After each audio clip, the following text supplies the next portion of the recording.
আবির গাড়ি কোথায়? আর তোমাকে না বলে গাড়ি নিয়ে কোথায় চলে গেছে? না না, গাড়িতে কালকে কাদা লাগছে তো ক্লিন করাতে গেছে।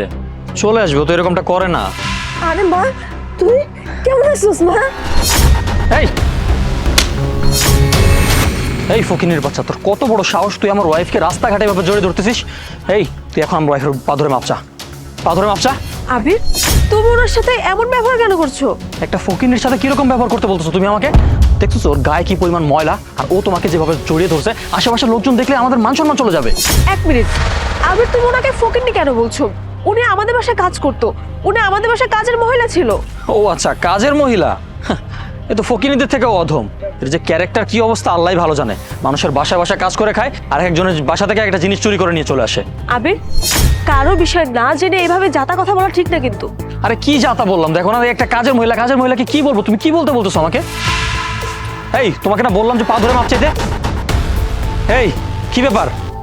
আমি বললাম যে পা ধরে মাপ চাইতে, ওকে তো আমি। আই আবির, মানুষকে এভাবে অপমান করতে নেই, এগুলো কিন্তু একদমই ভালো না। আচ্ছা, গাড়ি এসেছে, চলো এখান থেকে। দেখো, আমি ফকিন্নিদের না একদম সহ্য করতে পারি না।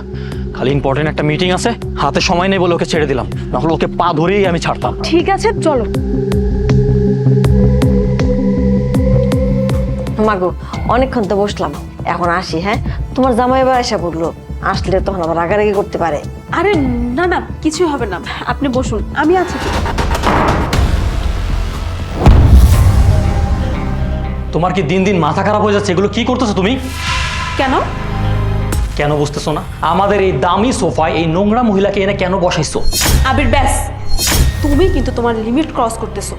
উনি গরিব বলে কি মানুষ না? আমি একটা জিনিস বুঝি না, তুমি মনে করতে অপমান কেন করো? অপমান করতেছি মানে? তুমি যাকে তাকে এভাবে বাসায় নিয়ে যাবে, আমি অপমান করবো না তো কি করবো? আর তুমি এনাকে এখানে আনছো কিসের জন্য?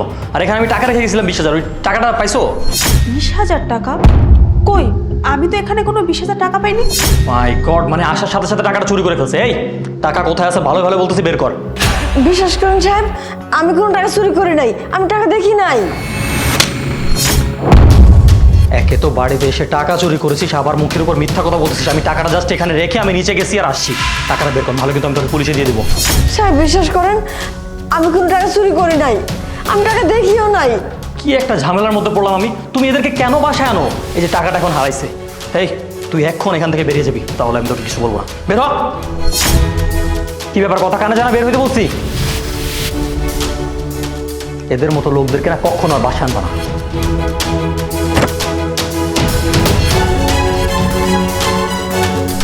আবির, একটা সত্যি কথা বলো তো, আসলে কি তোমার টাকা হারিয়েছিল, নাকি ওনাকে বের করার জন্য নাটকটা তোমার সাজানো ছিল?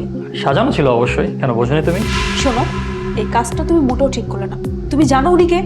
উনি কে? আমাদের বাসায় কাজ করতো, এই তো। সে তো একসময় ঠিকই ছিল, কিন্তু সে এখন তোমার বসের মা। কি বললে? বসের মা?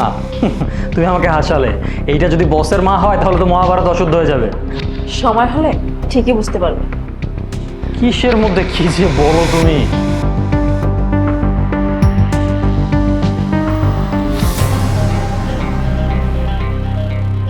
স্যার, আপনি আমাকে ডেকেছেন? জি, ডেকেছিলাম। জি বলুন। আপনাকে আর কাল থেকে অফিসে আসতে হবে না। কেন স্যার, আমাকে কি অন্য কোথাও পোস্টিং করে দিবেন? জি না, আপনাকে কোথাও ট্রান্সফার করা হচ্ছে না। আপনাকে আমি আর আমার অফিসে রাখতে যাচ্ছি না, সেজন্য আপনি কাল থেকে আর অফিসে আসছেন না। কেন স্যার, আমি কি কোনো অকারেন্স করেছি? কারণ আপনি আমার মাকে অপমান করেছেন, চুরির মিথ্যা অপবাদ দিয়েছেন আপনি। আপনার মাকে আমি অপমান? আপনার মাকে তো আমি চিনি না স্যার। সত্যি আপনি আমার মাকে চিনেন না? ওয়েট, মা একটু এদিকে আসো তো। স্যার, আপনার কিছু একটা ভুল হচ্ছে, আমি তো আপনার মাকে কোনোদিন দেখিনি। স্যার, উনি আপনার মা? জি, ইনি আমার মা। এই মা আমাকে 10 মাস 10 দিন গর্ভধারণ করে এত কষ্ট করে আমাকে এই পৃথিবীর মুখ দেখিয়েছে। আর আমি এই পৃথিবীতে আসার পরে সেই মা মানুষের বাসায় কাজ করে আমাকে পড়ালেখা করে এই পজিশনে দাঁড় করিয়েছে। আর আপনি সেই মাকে অপমান করেছেন, এটা আপনি মোটেও ঠিক কাজ করেননি। আপনাকে আমি আর আমার অফিসে রাখতে পারছি না। স্যার ট্রাস্ট মি স্যার, আমি যদি জানতাম কোনো কারণে যে এটা আপনার মা, আমি তো কোনোদিনও স্যার ওনার সাথে, ওনার দিকে আমি তাকিয়েই কথা বলতাম না।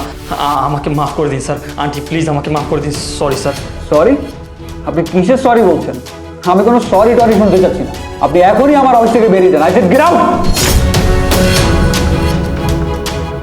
মা বসো।